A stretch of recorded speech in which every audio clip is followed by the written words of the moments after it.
Hi friends, అందరికీ శ్రీరామనవమి శుభాకాంక్షలు. ఇప్పుడైతే మనము స్వామివారికి నివేదన చేస్తున్నాం వడపప్పు పానకము. ఈ పెసరపప్పు ఒక గంట ముందు నానబెట్టాం ఫ్రెండ్స్. పప్పు అయితే నానింది. కొద్దిగా సాల్ట్ వేద్దాము, మామిడికాయ తురుము, ఒక పచ్చిమిర్చి సన్నగా కట్ చేసాము. పచ్చిమిర్చి సన్నగా కట్ చేసి వేయాలి. వడపప్పు ఫ్రెండ్స్, మన రాముల వారికి వడపప్పు పానకం నివేదన చేస్తున్నాము. వడపప్పు రెడీ అయింది ఫ్రెండ్స్. ఇప్పుడు పానకం తయారు చేద్దాము. మనకు కావాల్సిన నీళ్ళు తీసుకొని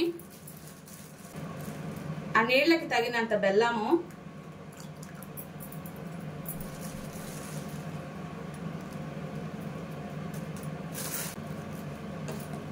నాలుగు యాలక్కాయలు దంచి వేయాలి,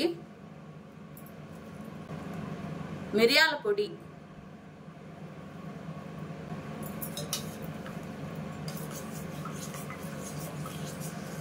పానకం రెడీ అయింది ఫ్రెండ్స్. వడపప్పు పానకం రెడీ. రాముల వారికి ఎంతో ఇష్టమైన వడపప్పు పానకం రెడీ.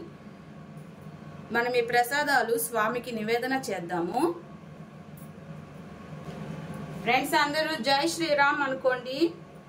ఈ పానకం వడపప్పు రాముల వారికి నైవేద్యంగా వెళ్తున్నాయి. రాముల వారి కోసం మనం పానకం తయారు చేసాము. పప్పు పానకం మనం రాముల వారికి నివేదన చేసి పూజ చేసుకుందాము. అందరూ బాగుండాలి, అందులో మనం ఉండాలి.